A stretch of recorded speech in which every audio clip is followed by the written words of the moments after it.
नमस्कार, मैं निकिता और आप देख रहे हैं सी न्यूज भारत। वक्त हो चुका है न्यूज आवर का। राजधानी लखनऊ के धरना स्थल इको गार्डन में अब 68,500 सहायक अध्यापक भर्ती में 5% का आरक्षण घोटाला लगाते हुए आरक्षित वर्ग के शिक्षक अभ्यर्थियों ने अनिश्चितकालीन धरना प्रदर्शन शुरू कर दिया है। वर्ष 2018 की शिक्षक भर्ती में आरक्षण घोटाला का आरोप लगाते हुए शिक्षक अभ्यर्थियों ने समूचे सिस्टम पर सवाल खड़े किए हैं।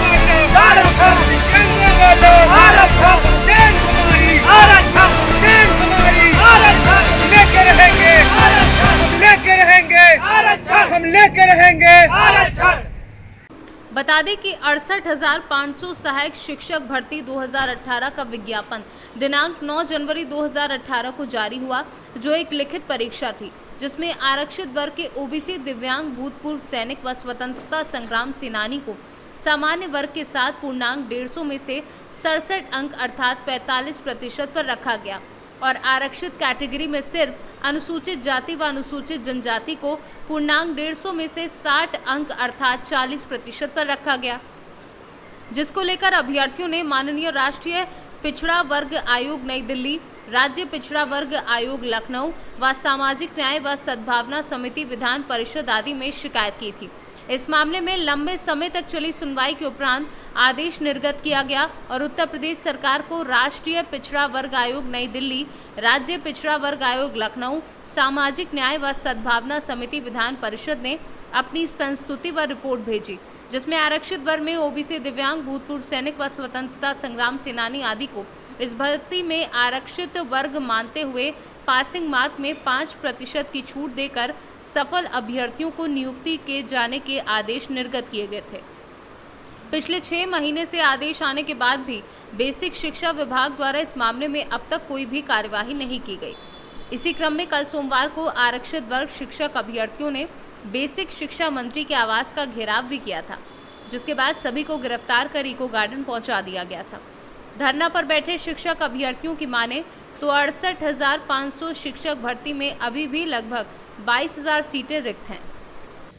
वर्ष 2018 में 68,500 सहायक अध्यापकों की भर्ती में आरक्षण घोटाला का मामला सामने आया है। 5% आरक्षण घोटाला होने का आरोप लगाकर आज इको गार्डन में इन शिक्षक अभ्यर्थियों द्वारा धरना दिया जा रहा है। पूरा क्या मामला है इन्हीं से जानते हैं। जी भैया, क्या नाम है आपका? तूफान सिंह जी, क्या कहना चाहते हैं, किस तरह का घोटाला हुआ था? ये बहुत बड़ा घोटाला किया गया था उत्तर प्रदेश सरकार की तरफ से।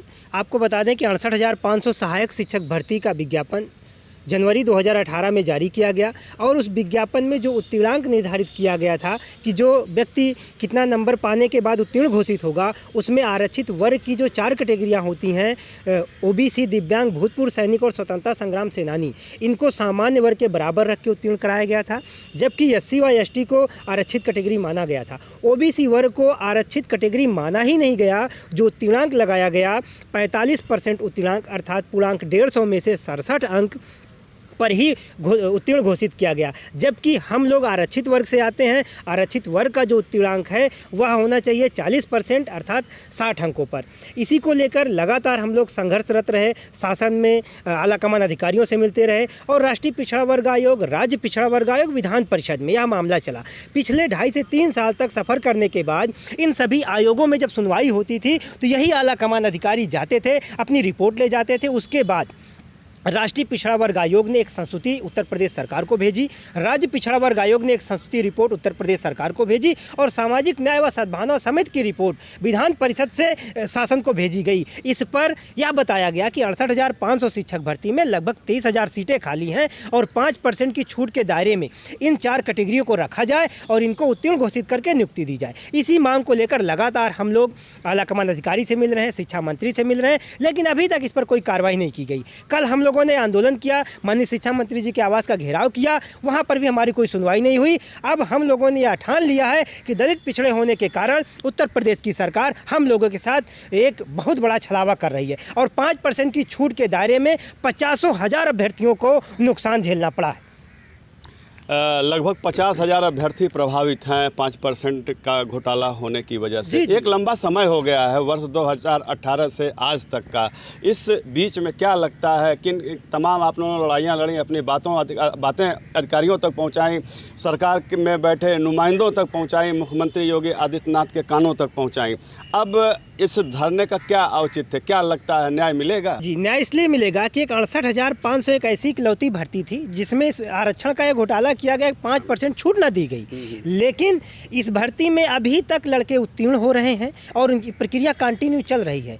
इस भर्ती में कापियां जला दी गई थी। इस भर्ती की परीक्षा का 3-3 बार मूल्यांकन किया गया। हर बार मूल्यांकन में लड़कों के नंबर घटते बढ़ते रहे और हर मूल्यांकन में कभी 4,000, कभी 150, कभी 3,000 ऐसे अभ्यर्थी पास होते रहे और नौकरी देते रहे। लेकिन बेसिक विभाग ने इस चैप्टर को तो क्लोज कर दिया है। अब ना बेसिक शिक्षा कोई नहीं क्लोज कर पाया है सर। ये एक कोरी अफवाह फैलाई जा रही है कि ये भर्ती पुरानी है, लेकिन अभी भी इसमें सीटें खाली हैं और यह प्रक्रिया चल रही। पिछले 4 महीने पहले लगभग 103 अभ्यर्थियों की भी नियुक्ति हुई। माननीय न्यायालय से वो उनकी कापी जांची गई, वो बच्चे सफल हुए, उनकी नियुक्ति हुई। और हमारा भी इसी प्रकार से आदेश आया है, माननीय संवैधानिक संस्थाओं से आदेश आया है, इस आदेश का अनुपालन करके इस पर नियुक्ति दे। लेकिन सरकार के आला कमान अधिकारी, आपको बता दें, ये आला कमान अधिकारी इसी आदेश को माननीय उच्च न्यायालय में चैलेंज करने जा रहे हैं। अर्थात देर करने का ही एक खामियाजा करने जा रहे हैं। जो आयोग की रिपोर्ट आई है उसको ये मानने से कतरा रहे। जबकि 69,000 शिक्षक भर्ती में राष्ट्रीय पिछड़ा वर्ग आयोग की रिपोर्ट आई, उसमें जांच बैठी और 6800 लोगों की लिस्ट निकाली गई। लेकिन यही रिपोर्ट 68,500 शिक्षक भर्ती में आई है, इसको मानने से ये आला कमान अधिकारी कतरा रहे हैं। जबकि राष्ट्रीय पिछड़ा वर्ग आयोग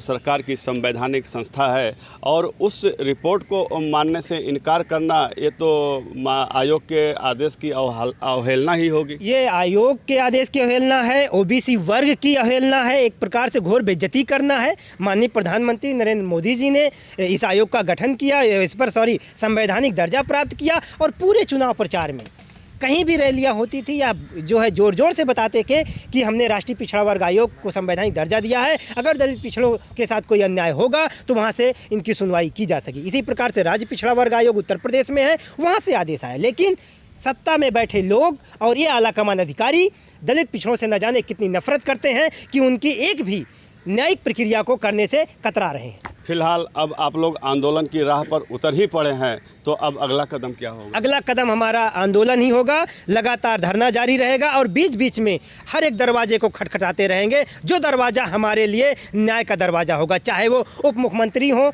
चाहे मुख्यमंत्री हो, चाहे शिक्षा मंत्री हो, चाहे आला कमान अधिकारी हो। अब हम लोगों ने यह ठान लिया है कि आर पार की लड़ाई लड़ी जाएगी और हमें हमारा हक चाहिए, हमें न्याय चाहिए।